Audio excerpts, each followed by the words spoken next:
Hi hello friends, welcome back to our channel. ನಿನ್ನ ಜೊತೆ ನನ್ನ ಕತೆ ಒಂದು ಸೂಪರ್ ಡೂಪರ್ ಸಂಚಿಕೆ ನೋಡ್ಕೊಂಬರೋಣ. ಸಂಚಿಕೆ ಆರಂಭದಲ್ಲಿ ಏನಾಗುತ್ತೆ ಅಂತಂದರೆ, ಇಲ್ಲಿ ಸಂಗೀತನಿಗೆ ಹುಷಾರಿಲ್ಲ ಅಂತ ಹೇಳಿಬಿಟ್ಟು ಒಂದು ನೆಪವನ್ನು ಮಾಡಿ ಅಂತೂ ಇಂತೂ ಗಂಡ ಹೆಂಡತಿಗೆ ಒಂದು ಮೀಟಿಂಗನ್ನು ಫಿಕ್ಸ್ ಮಾಡಿ, ಅದು ಒಂದು ರೊಮ್ಯಾಂಟಿಕ್ ಪ್ಲೇಸ್ ಆಗಿರಬೇಕು, ಆ ಪ್ಲೇಸಲ್ಲಿ ಇಬ್ಬರು ಮೀಟ್ ಆಗಬೇಕು ಅಂತ ಹೇಳಿ ಮನೆಯವರೆಲ್ಲ ಪ್ಲ್ಯಾನ್ ಏನೋ ಮಾಡ್ತಾರೆ.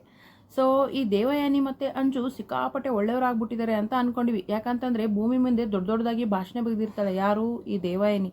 ಏನಂತಂದರೆ, ಗಂಡನ್ನು ಕಳ್ಕೊಂಡ್ಮೇಲೆ ಗೊತ್ತಮ್ಮ ಅವ್ರ ಬೆಲೆ ಏನು ಅಂತ, ಈಗ ನಾನು ಯಾವ ರೀತಿ ಅನುಭವಿಸ್ತಿದ್ದೀನಿ ಅನ್ನೋದು ನನಗೆ ಗೊತ್ತು ಅಂತ ಹೇಳ್ಬಿಟ್ಟು ಅದೇನೋ ಹೇಳೋದು ಆಚಾರ ತಿನ್ನೋದು ಬದನೆಕಾಯಿ ಅಂತ ಹೇಳ್ತಾರಲ್ವ, ಆ ರೀತಿ ಅವಳು ಹೇಳಿದಾಗ ದೇವಯಾನಿ ಎಷ್ಟು ಒಳ್ಳೊಳಾಗ್ಬಿಟ್ಟಿದ್ದಾಳೆ ಅಂತ ಅನಿಸ್ತಾ ಇತ್ತು. ಬಟ್ ಅವಳು ಏನು ಮಾಡಿದ್ಲು ಗೊತ್ತಾ ತಿರ್ಗಾ.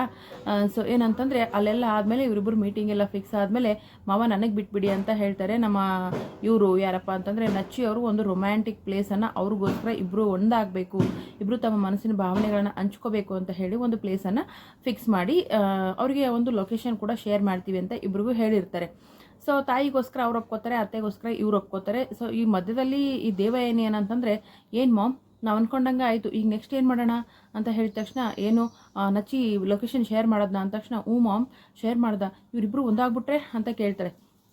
ಅದಕ್ಕೆ ಏನು ಮಾಡೋಣ ಅಂತೀಯ ಅಂಜು ಅಂದಾಗ, ಈಗೇನಿಲ್ಲ ಮಾಮ್, ಅಜಿತ್ಗೆ ಹೋಗಿ ನಾವು ಸತ್ಯ ಹೇಳಿಬಿಟ್ರೆ ಇದು ಅತ್ತೆಗೋಸ್ಕರ ಇವರೆಲ್ಲ ಮನೆಯವ್ರು ಸೇರಿ ಆಡ್ತಿರೋದು ನಾಟಕ, ಭೂಮಿಗೆ ನಿನ್ನ ಮೇಲೆ ಯಾವ ಪ್ರೀತಿ ಗೀತಿ ಏನಿಲ್ಲ ಅಂತ ಹೇಳಿಬಿಟ್ರೆ ಅಂದಾಗ, ಅಷ್ಟಕ್ಕೆ ಮನೆಯವ್ರನ್ನೆಲ್ಲ ಬೈತಾನೆ ಅಜಿತ. ಬೈದಾಗ ಇದು ನಿನಗೆ ಯಾರು ಹೇಳಿದ್ದು ಅಂತ ಕೇಳ್ತಾರೆ. ಅಂಜು ಅಂತ ಹೇಳ್ತಾನೆ. ಆಗೇನು ಮಾಡ್ತೀಯ, ಅಯ್ಯಯ್ಯೋ ಬೇಡ ಮಾಮ್, ಮತ್ತೆ ನಚ್ಚಿ ನನ್ನ ಮೇಲೆ ಕೋಪ ಮಾಡ್ಕೋತಾನೆ ಅಂತ ಹೇಳಿದ ತಕ್ಷಣ, ಕೋಪ ಮಾಡ್ಕೊಳ್ಳೋದಲ್ಲ, ಈ ಮದುವೆನೇ ಮುರಿದು ಬೀಳುತ್ತೆ ಅಂತ ಅಜಿತ್ಗೆ ಹೇಳಿದ್ರೆ ಅಂತ ಹೇಳಿದ ತಕ್ಷಣ, ಮತ್ತು ಈಗೇನು ಮಾಡೋಣ ಮಾಮ್ ಅಂತ ಹೇಳಿದ ತಕ್ಷಣ, ಬೇಬಿ ನಾ ಹೇಳ್ದಷ್ಟು ಮಾಡು, ನಿನಗೆ ನಚ್ಚಿ ಲೊಕೇಶನ್ ಶೇರ್ ಮಾಡಿದೆ ಅಂತಾನೆ, ಆ ಲೊಕೇಶನ್ಗೆ ಹೋಗು, ಅವ್ರು ಏನೇನು ಮಾಡ್ತಾ ಇರ್ತಾರೆ ಎಲ್ಲ ವಿಡಿಯೋ ಮಾಡು ಅಂತ ಹೇಳ್ತಾಳೆ.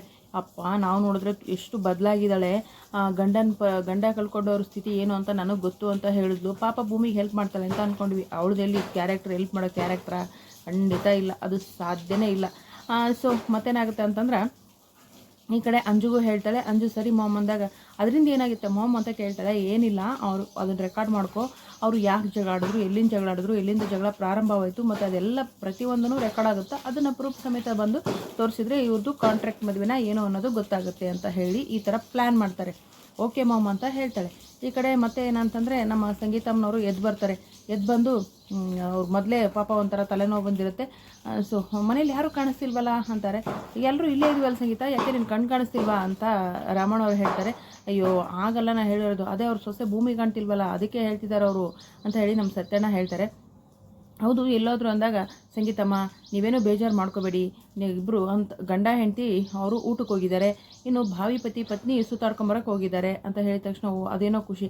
ಆದರೂ ಶ್ರವಣ, ನನ್ನಿಂದ ಏನಾದರೂ ಮುಚ್ಚಿಡ್ತಿದ್ದೀರಾ, ಯಾಕೋ ಭೂಮಿ ಮೊದಲಿನ ಥರ ಇಲ್ಲ ಕಣೋ, ಅವರಿಬ್ಬರು ಸರಿಯಾಗಿ ಮಾತೇ ಆಡ್ತಾ ಇಲ್ಲ ಅಂತ ಸಂಗೀತಗೆ ಡೌಟು ಹೊಡಿತಾ ಇರುತ್ತೆ. ಹಾಗೇನಿಲ್ಲ, ಈಗ ನೋಡಿ ಪ್ರೇಮ ಪಕ್ಷಿಗಳ ಥರ ಬರ್ತಾರೆ ಅಂತ ಮನೆಯವರೆಲ್ಲ ಕಾಯ್ತಾ ಕೂತಿರ್ತಾರೆ.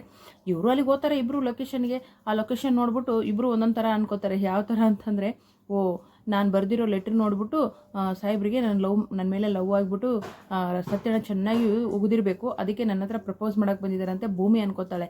ಇನ್ನು ಇವ್ರು ಅನ್ಕೋತಾರೆ ನಮ್ಮ ಅಜಿತ್ ಅವರು, ಇವಳಿಗೆ ಸತ್ಯಣ್ಣ ನನ್ನ ಬಗ್ಗೆ ಎಲ್ಲ ಹೇಳಿದ್ದಾನೆ, ಅದಕ್ಕೆ ನನ್ನ ಮೇಲೆ ಲವ್ ಆಗಿ ಇವಳು ಪ್ರಪೋಸ್ ಮಾಡೋಕ್ಕೆ ಬಂದಿರಬೇಕು, ಈ ಸೆಟಪ್ ಎಲ್ಲ ನೋಡಿದ್ರೆ ಹಾಗೆ ಅನಿಸುತ್ತೆ ಅಂತ ಇಬ್ಬರು ತಮ್ಮ ಮನಸ್ಸಲ್ಲಿ ತಮ್ಮ ಏನೇನು ಅನಿಸುತ್ತೆ ಆ ಥರನೇ ಅನ್ಕೋತಾರೆ. ಇನ್ನು ಅಂಜು ಬೇರೆ ಹೋಗಿದ್ದಾಳೆ. ಅದೇನು ಕುತಂತ್ರಗಳು ಮಾಡ್ತಾಳೋ ಏನೋ, ಅದು ನಾನು ಯಾವುದೇ ಕಾರಣಕ್ಕೂ ಇವ್ರಿಗೆ ಮಾತ್ರ ಬಗ್ಗೋದಿಲ್ಲ, ಇವರು ಪ್ರಪೋಸಲ್ನ ಒಪ್ಕೊಳ್ಳೋದಿಲ್ಲ ಅಂತ ಭೂಮಿ ಅಂತಾಳೆ. ಅಜಿತ್ ಕೂಡ ಅಷ್ಟೇ, ಅಮ್ಮನಿಗೋಸ್ಕರ ಅಂತ ನಾನು ಸಹಿಸ್ಕೊಂಡಿದ್ದೀನಿ, ಯಾವುದೇ ಕಾರಣಕ್ಕೂ ಇವಳನ್ನು ಮಾತ್ರ ನಾನು ಸ್ವೀಕಾರ ಮಾಡೋದೇ ಇಲ್ಲ ಅಂತ ಅವರು ಒಟ್ಟಿನಲ್ಲಿ ತಮ್ಮ ಮನಸ್ಸಲ್ಲೇ ಮನಸ್ಸಿಗೆ ಬಂದಂಗೆ ಮಾತಾಡ್ಕೋತಾ ಇರ್ತಾರೆ. ಸೊ ಅಲ್ಲಿಗೆ ಇವರು ಪ್ರಪೋಸ್ ಮಾಡ್ತಾರಾ ಇಲ್ವಾ, ಅಥವಾ ಅಂಜು ಕೈಯಲ್ಲಿ ಸಿಕ್ಬಿಡ್ತಾರೆ, ಅಥವಾ ಅಂಜುನ ನೋಡಿ ಅಂಜು ಏನಾದರೂ ಕಣ್ಣಿಗೆ ಬಿದ್ದರೆ ನಿಜವಾಗ್ಲೂ ಭೂಮಿಗೆ ನಮ್ಮ ಅಜಿತ್ ಅವ್ರು ಪ್ರಪೋಸ್ ಮಾಡ್ತಾರೆ. ಇಲ್ಲೇ ಇರೋದು ಪಾಯಿಂಟು.